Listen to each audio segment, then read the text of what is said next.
Party किसके किसके संपर्क में है, इसको लेकर सुबह से ही विचार चल रहा है।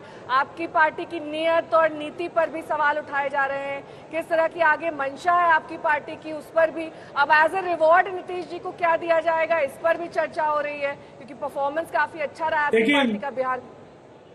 नेहा जी और श्वेता जी, मैं विनम्रता पूर्वक एक बात कहना चाहूंगा। ऐसी खबरें नीतीश कुमार जी को लेकर के मैं सुबह से लगातार देख रहा हूं।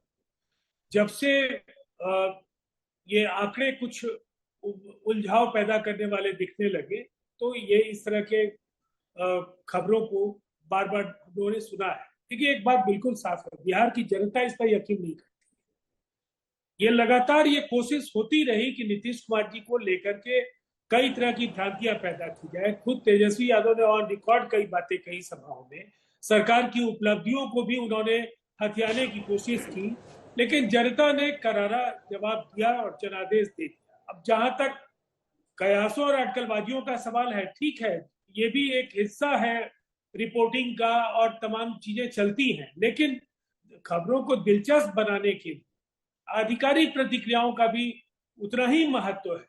अगर शरद पवार जी ने ऑन रिकॉर्ड कहा कि ऐसी कोई बातचीत नहीं हुई है, तो मुझे ऐसा लगता है कि आनंद दुबे जी शरद पवार जी से तो बड़े नेता नहीं। आपकी पार्टी में क्या चल रहा है, मैंने तो यही पूछा, यही जानने की कोशिश करी। दूसरा सवाल मेरा ये कि जब तक नतीजे नहीं भी आए थे, तब भी नीतीश कुमार यहाँ पर मिल रहे थे बीजेपी के दिग्गज नेताओं से, उसको एक कर्टेसी कॉल बताया गया। ये चल क्या रहा है आपकी पार्टी में? इस समय देखिए बड़ी खबर आ गई है चिराग पासवान की तरफ से। एक्स प्लेटफॉर्म पर लिखा गया है, फिर एक बार मोदी सरकार। चिराग पासवान ने ये लिखा है, 5 सीटों पर लड़ रहे थे और जो अभी तक आंकड़े हमारे सामने आए हैं उसमें 5 के 5 सीटों पर चिराग पासवान की पार्टी आगे चल रही है। एलजेपीआर मोदी के समर्थन में चिराग पासवान की तरफ से ये लिखा गया है। तो बिहार के जो साथी हैं उनका रुख बहुत अहम हो जाता है। हालांकि बार बार घूम फिरकर, और राजीव रंजन जी जो बात कह रहे हैं उसमें भी दम है कि बार बार ये बात कही जा रही है, लेकिन जेडीयू की तरफ से शुरुआत से अभी मतलब कम से कम आज जब आंकड़े आ रहे हैं उसमें स्पष्ट किया गया है कि नहीं, ऐसा नहीं होगा। लेकिन घनश्याम तिवारी जी, ये भी बात सही है कि कोशिशें बहुत की जा रही है इंडिया गठबंधन की तरफ से, पर आप लोग ये चीज तो मानते हैं ना कि एक तो गठबंधन का अगर हम बहुमत देखें तो वो एनडीए के पास है, अगर हम सबसे बड़ी पार्टी देखें तो डबल से ज्यादा दूसरी पार्टी से, यानी कांग्रेस जो 100 पे दिख रही है, 241 पे बीजेपी, और कुल 231 से ज्यादा बीजेपी के अकेले 241 हैं।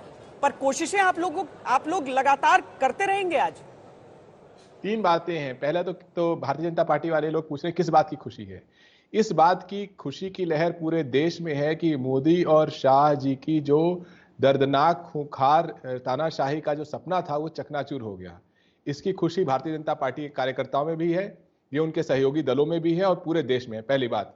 दूसरी बात कि जैसा मैंने शुरू में कहा कि कश्मीर से लेकर कन्याकुमारी तक और गुजरात से लेकर के मिजोरम तक आप एक राज्य बता दीजिए जहां पर भारतीय जनता पार्टी ने जिससे हाथ मिलाया हो, उसके हाथ को जहरीले तौर पर डसा ना हो, उसकी पार्टी को लूटा ना हो, उसके सिंबल को खत्म नहीं किया हो, उसके नेतृत्व को खत्म नहीं किया हो।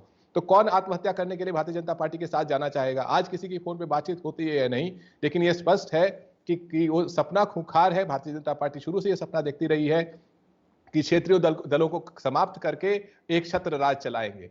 और तीसरी बात कि ये जो आंकड़े सामने आ रहे हैं, ये जनता का आधा मूड है, जहां पर प्रशासन इतने कठिन तरीके से चुनाव करा रहा है।